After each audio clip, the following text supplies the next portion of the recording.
నమస్తే, welcome to 99 TV. ఇవాళ ఆయన చేతిలో ఒక బటన్ ఉంది. ఎందుకు ఆ బటన్ కంట్రోల్ ఆయన చేతికి వచ్చింది? పాకిస్తాన్ న్యూక్లియర్ వ్యవస్థకు సంబంధించిన బటన్. పిచ్చోడి చేతిలో రాయి అది. ఎందుకు వెళ్ళింది? ఎలా వెళ్ళింది? వ్యవస్థలని, సన్నాహక వ్యవస్థల్ని పూర్తిగా తన ఆధీనంలోకి తెచ్చుకొని పాకిస్తాన్లో ఉన్న ప్రజానికం మొత్తం తనకు రిపోర్ట్ చేయాలని చెప్పేసి ఒక నియంతృత్వ పోకడికి వెళ్ళిన commander of defence forces field marshal Syed Asim Munir. ఇంతకుముందు చాలా హోదాలు ఉన్నాయి. ఐఎస్ఎస్ చీఫ్, తర్వాత ఆర్మీ చీఫ్. సో ఈ హోదాలన్నీ దాటి వాళ్ళ ఆయన సర్వ సైన్యాధ్యక్షుడు, మహానియంత. 1000 మంది హిట్లర్లని, ఇంకో 1000 మంది ముస్సోలీలని ఒక మిక్సీలో వేసి బాగా కలిపి తిప్పి బయటికి తీస్తే ఒక సయ్యద్ అసీం మునీర్. అంతటి నియంత చేతిలోకి ఈ న్యూక్లియర్ వ్యవస్థ వెళ్ళిపోయింది. ఎప్పుడో పిచ్చలేచి భారతదేశం మీద కోపం వస్తే ఇలా బటన్ నొక్కితే చాలు. ఇదేదో సరదాకి చెప్తున్నది కాదు. ఎందుకంటే కిరాణా హిల్స్కి సంబంధించిన న్యూక్లియర్ ఆపరేషన్స్కి సంబంధించిన రిమోట్ కంట్రోల్ అంతా ఇవాళ సిడిఎఫ్ చేతిలోకి వెళ్తుంది.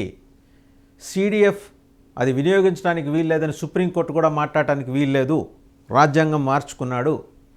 వాళ్ళ నేషనల్ అసెంబ్లీ, మనం పార్లమెంట్ అంటాం, వాళ్ళ నేషనల్ అసెంబ్లీలో ఆ మేరకు రాజ్యాంగ సవరణ జరిగింది. సవరణ చేయించింది ఆయన అంతేవాసి, ఆయన హెంచ్మెన్, పాకిస్తాన్ ప్రధానమంత్రి షహబాజ్ షరీఫ్. ఆడమంటే ఆడతాడు, పాడమంటే పాడతాడు, కూర్చోమంటే కూర్చుంటాడు, పాక్కుంటూ రమ్మంటే పాక్కుంటూ వస్తాడు. సో కొన్ని వ్యవస్థల మీద ఏళ్ల తరబడి చేసిన అధ్యయనం, ఆయనకున్న సూపర్ ఇంటెలిజెన్స్, బ్రిటన్లో ఆయన నేర్చుకున్న తెలివితేటలు, చదువు, సంధ్య అవన్నీ ఇక్కడ వినియోగించాడు. ఇన్ఫ్యాక్ట్ ఆయన రాజనీతి కోణంలో చూస్తే ఆయన చేసింది కరెక్టే. ఆయన వైపు నుంచి, మళ్ళీ చెప్తున్నా, ఆయన వైపు నుంచి. ఎందుకంటే తను ఎదిగే క్రమంలో అడ్డం వచ్చిన వాళ్ళందరినీ ఇలా నరుక్కుంటూ వెళ్ళిపోయాడు. మాట వినని వాడిని జైల్లో తోయించాడు. మాట వినేవాళ్ళని చేతులు కట్టుకుని తన ముందు నుంచొని జీ హుజూర్ అని అనేలా చేశాడు. అది సయ్యద్ అసీం మునీర్ గొప్పతనం. ఇవాళ కిరాణా హిల్స్లో ఉన్న nuclear facility control, remote control ఆయన చేతిలో ఉంది. రిమోట్ కంట్రోల్ బటన్ ఆయన చేతిలో ఉంది. ఇది దౌత్యపరంగా మనం ఆందోళన చెందాల్సిన విషయం. ఎందుకంటే మనలాంటి సంయమనం కానీ, మనలాంటి వివేచన కానీ ఆ ఉగ్రవాద ప్రాంతానికి లేవు. దాన్ని దేశం అని అనలేం మనం. లేవు. ప్రత్యేకించి ఈయనకు అసలే లేవు. ఆపరేషన్ సింధూర్లో ఓడిపోయిన తర్వాత, అంటే పహల్గాం ఉగ్రవాద దాడి తర్వాత మనం చేసిన ఆపరేషన్ సింధూర్లో కుప్పకూలిన తర్వాత వాళ్ళ విమానాలు, వాళ్ళ వ్యవస్థలు, వాళ్ళ ఎయిర్ డిఫెన్స్ సిస్టమ్స్ అన్నీ కుప్పకూలి చాష్టలుడికి కూర్చి ఉన్న తర్వాత ఒక నిస్సహాయ స్థితిలోంచి ఆయనకు ఉక్రోషం మొదలైంది. ఆ ఉక్రోషం ఆయన్ని వైట్ హౌస్ దాకా నడిపించింది. ట్రంప్కి కావాల్సింది కూడా అదే. ఏ 2 దేశాలు కొట్టుకుంటే బాగుండు, వాళ్ళ మధ్య మనం పెదరాయిల్లాగా కండువ వేసుకుని కూర్చొని మీ ఇద్దరు ఇప్పుడు సీజ్ ఫైర్ చేసుకున్నారని. వాళ్ళు చేసుకోరు, ఈయన అనేస్తాడు. కాల్పుల విరమణ చేసుకున్నామేమో అనుకుని వీళ్ళు కూడా సరే అనాలి. కానీ ప్రధానమంత్రి నరేంద్ర మోడీ సరే అనలా. అవును చెప్పలేదు, కాదు చెప్పలేదు. ట్రంప్కి బాగా కాలిన విషయం అదే. ఈయన అలా కాదు, సరెండర్ అయిపోయాడు. అవసరం ఏంటి? అధికారం చేజిక్కించుకోవటం. ఎలాంటి అధికారం? అంతిమ అధికారం. మొత్తం పాకిస్తాన్ ప్రెసిడెంట్కి, పాకిస్తాన్ సుప్రీంకోర్టు చీఫ్ జస్టిస్కి లేని అధికారాలు కూడా సిడిఎఫ్గా, కమాండర్ ఆఫ్ డిఫెన్స్ ఫోర్సెస్గా ఆయనకు వస్తాయి. సుప్రీంకోర్టుని శాసిస్తాడు. జడ్జిమెంట్లు అంటే రేపొద్దున ఆయన ఎలాంటి విచారణ ఎదుర్కోవడానికి కూడా వీల్లేదు. అథవా ఒకవేళ విచారణ ఎదుర్కోవాల్సి వచ్చిన పరిస్థితి ఉన్నప్పటికీ సుప్రీంకోర్టు ఆయనకు నోటీసులు జారీ చేయలేదు. సుప్రీంకోర్టు ఆయన విచారించలేదు. ఆ మేరకు సవరణ చేసుకున్నాడు. బ్రతికున్నంతకాలం సయ్యద్ అసీం మునీర్ మకుటం లేని చక్రవర్తి, మహారాజు కూడా కాదు, చక్రవర్తి పాకిస్తాన్కి. లక్షల మంది ఆర్తనాదాలు వినిపిస్తుంటే అదొక సంగీతంలాగా భావిస్తూ ఆయన పియానో వాయించుకుంటూ ఇస్లామాబాద్లో ఆయన సిడిఎఫ్ అధికారిక నివాసంలో నివసిస్తారు. ఎప్పటి వరకు? ఈ 5 ఏళ్లే కాదు, తర్వాత 5 ఏళ్ళు కొనసాగించుకోవడానికి కూడా తనకు తానే అధికారాలు ఇచ్చుకున్నారు ఆయన. అది సయ్యద్ అసీం మునీర్ గొప్పతనం. ఒక మేనిఫెస్టేషన్. మనం బాలీవుడ్ మూవీస్ చూస్తుంటాం, హాలీవుడ్ మూవీస్ కూడా చూస్తే ఈ క్యారెక్టరైజేషన్ ఎట్లా అదంతా కూడా దాని మేనిఫెస్టేషన్ అంతా ఎంత ఫేజ్డ్ మేనర్లో డైరెక్టర్స్ చూపిస్తుంటారు కదా. అలా సయ్యద్ అసీం మునీర్ తనను తాను మలుచుకుంటూ వచ్చాడు. ఒక జక్కన్న చెక్కిన అద్భుత శిల్పంలాగా అనమాట. తన కెరీర్ని అలా బిల్డ్ చేసుకుంటూ వచ్చాడు. అడ్డం వచ్చిన వాళ్ళని అడ్డంగా నరుక్కుంటూ వచ్చాడు. మళ్ళీ తలెత్తుకోకుండా చేశాడు. ఇవాళ ఇమ్రాన్ ఖాన్ ఉన్నాడో లేదో తెలియదు. ఉన్నాడని భావించి ఆయన బాగుండాలని మనం కోరుకోవడం తప్పితే మనం చేయగలిగింది ఏం లేదు. ఎందుకంటే ఆ దేశంలో అడియాల జైల్లో ఉన్నాడు. ఆయన చూడటానికి ఆయన చెల్లెల్లో అక్కలో ముగ్గురు వెళ్తే 70 ఏళ్ల పైబడిన వాళ్ళు వెళ్తే వాళ్ళ జుట్టు పట్టుకొని ఈడ్చుకొని మరీ లాక్కెళ్ళిన పోలీసుల క్రౌర్యం మనం చూసాం. వాళ్ళ సోదరీమణులు, ఆయన ఇమ్రాన్ ఖాన్ సోదరీమణులు మాట్లాడారు, ఏడుస్తూ మాట్లాడారు. బాధాకరమైన విషయం. ఇమ్రాన్ ఖాన్ మంచితనం గురించో చెడ్డతనం గురించో ఇక్కడ మాట్లాడలా. ఒక ఫార్మర్ ప్రైమ్ మినిస్టర్, కొన్ని ప్రోటోకాల్స్ ఉంటాయి. ఆయన చట్టం ప్రకారం అరెస్ట్ అయ్యాడు, చట్టం చెప్పినట్టు జైల్లో ఉన్నాడు. 2023 ఆగస్టు నుంచి 22 నెలలు అయింది ఇప్పటికీ. సో ఇదంతా చూసిన తర్వాత రేపొద్దున మళ్ళీ ఇమ్రాన్ ఖాన్ శిరస్సు లెగవకూడదు, లేచి తనని క్వశ్చన్ చేయకూడదు. రేపొద్దున పొరపాటున ప్రజాస్వామ్యం అలాంటి ఒక భావన ఆ ఉగ్రవాద ప్రాంతంలో ఉద్దీపింపజేసి అతను ఎక్కడన్నా అధికారం చేపడితే తనను శిక్షించడానికి ఏమైనా అవకాశాలు ఉంటాయేమని చెప్పేసి 20 ఏళ్ళు ముందు ఆలోచించాడు దార్శనికుడు. విజన్ 2020 లాగా విజన్ 2040 అయింది. 2040 ఆలోచించాడు ఆయన. ఆలోచించి మరీ ఈ లెక్క చేశాడు. చేసి రాజ్యాంగాన్ని సవరించుకున్నాడు. అంటే ఒక నియంత కాకుండా ఒక ఆలోచనాపరుడు కూడా. ఈ చేసే క్రమంలో ఆయన డీప్ స్టేట్కి తెలియకుండా ఇవన్నీ చేశాడా? ససేమిరా చెయ్యడు.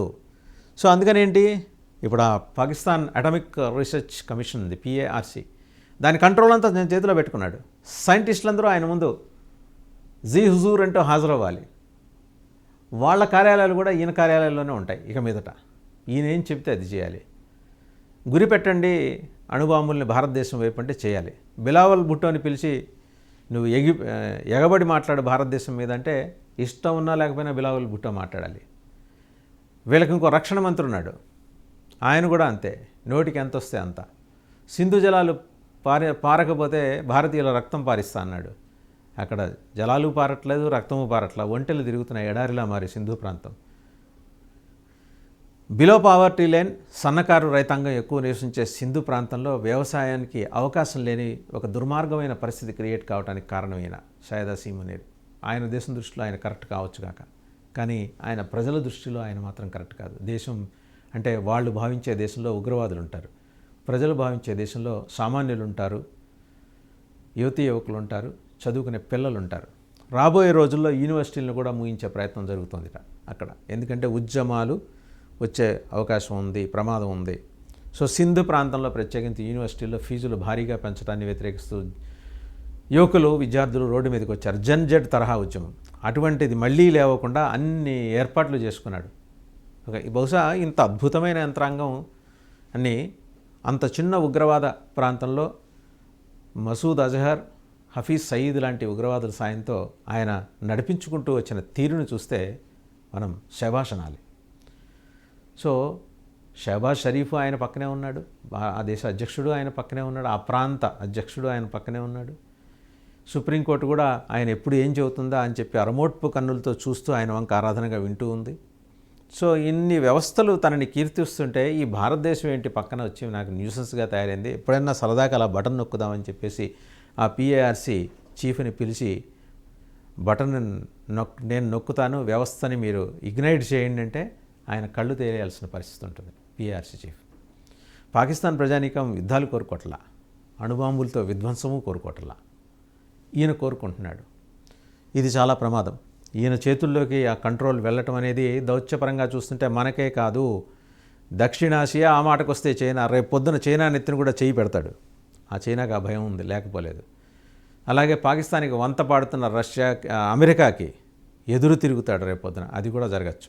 ట్రంప్ ఉన్న సమయంలో జరగదేమో, కానీ ట్రంప్ తర్వాత మళ్ళీ ట్రంపే వచ్చిన ఒకవేళ ఆయన కూడా అక్కడ రాజ్యాంగాన్ని సవరించుకొని 3వ దఫా కూడా అధ్యక్షుడిగా ఎన్నికవడానికి ఉన్న అవకాశాలు సృష్టించుకొని ఆయన కూడా తిరిగి అధ్యక్షుడైతే ఆయన్ని కూడా ఈయన క్వశ్చన్ చేస్తాడు. సో ఇదంతా అంతర్జాతీయంగా ఈక్వేషన్స్ మారిపోవటానికి కారణమవుతుంది ఆయన చేతిలో ఉండే న్యూక్లియర్ కంట్రోల్. నాటో దేశాలు ఇవాళ భయపడాల్సింది రష్యాకి కాదు, పాకిస్తాన్కి. అలాంటి పరిస్థితి ఆయన క్రియేట్ చేశాడు. రష్యా కూడా పాకిస్తాన్ని చూసి భయపడాలి. పాకిస్తాన్ దగ్గర ఉన్న అణు విధ్వంసక శక్తి, nuclear power is different from nuclear bombing. ఇవాళ వాళ్ళ దగ్గర అణుశక్తి ఉంది, బట్ బాంబింగ్ చేయడానికి కావాల్సిన వ్యవస్థలు ఇంకా పాకిస్తాన్ దగ్గర సమకూరలేదు. అయితే చైనా ఇవ్వాలి, లేకపోతే అమెరికా ఇవ్వాలి. చైనా అమెరికాల్లో ఎవరిస్తారో తెలియదు, కానీ ఈ కిరాణా హిల్స్లో ఉన్న వాళ్ళ న్యూక్లియర్ ఫెసిలిటీస్లో కనుక ఆ యాక్టివిటీని అతను ఇనిషియేట్ చేయాలంటే అమెరికా అంగీకరించాలి. ఎందుకంటే అక్కడ ఉన్నది అమెరికా అణుస్థావరం, అది ఎస్టాబ్లిష్ అయింది. సో ఆ రోజు ట్రంప్ గాబరా పడింది అందుకే, యుద్ధం నేను ఆపేస్తున్నాను శాంతి చర్చలు, ఎందుకంటే వాళ్ళ అణుస్థావరాలు అక్కడ ఉన్నాయి కాబట్టి.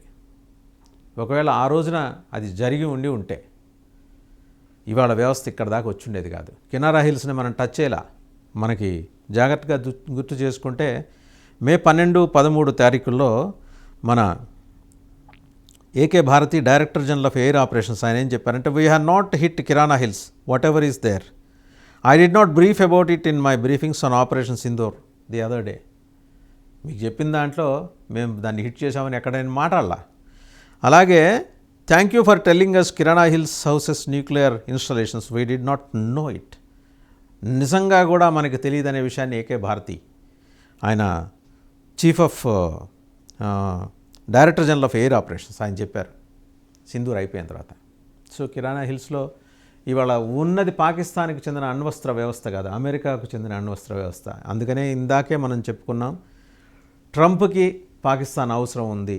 పాకిస్తాన్లో ఈరోజు మునీర్ కాకపోతే రేపు వచ్చే ఇంకొక ఎక్స్ అవసరం కూడా అమెరికాకు ఉంటుంది. అలాగే పరస్పరం అమెరికా అవసరాలు వీళ్ళకి ఉంటాయి. ఉగ్రవాదాన్ని పెంచి పోషించడానికి యూనివర్సిటీల మీద పెడుతున్న బోల్డ్ అంత డబ్బు అమెరికా ఇస్తుంది కాబట్టి, ఏదో ఒక రూపంలో ఇస్తుంది కాబట్టి. సో ఈ న్యూక్లియర్ కంట్రోల్ ఈరోజు అసీం మునీర్ చేతుల్లోకి వెళ్తే, అమెరికా మాటను కూడా వినకుండా ఆ బటన్ నొక్కే ప్రయత్నం చేస్తే, ఒక్కసారి ఆ విధ్వంసాన్ని ఊహించుకోండి. ఎంత ప్రమాదకరమైన పరిస్థితుల్లోకి ఈరోజు పాకిస్తాన్ వెళ్ళిపోయిందో. ఇమ్రాన్ ఖాన్ అనే ఒక వ్యక్తి, మాజీ ప్రధాని, వాళ్ళ అంతర్గత వ్యవహారం కావచ్చు కాక, కానీ ఆయన సెంట్రిక్గా సయ్యద్ అసీం మునీర్ నడిపిస్తున్న రాజకీయం మాత్రం ప్రపంచాన్ని గడగడ వణికిస్తోంది. శత్రువుని ఎప్పుడూ తక్కువ అంచనా వేయకూడదు. How small he is or they are, వాళ్ళు ఎంత చిన్నవాళ్ళైనప్పటికీ భారతదేశానికి ఆ గమనం లేక కాదు, ఉంది. అందుకనే దౌత్యపరంగా అనుసరించాల్సిన మార్గాలన్నింటి మీద కూడా భారత్ ఫోకస్ పెట్టింది. ఎనీహౌ ఆ బటన్ దగ్గరికి ఆయన చేయి వెళ్లకుండా చూడాల్సిందిగా దేవుణ్ణి కోరుకోవటం ఒకటే మనం చేయగలిగింది.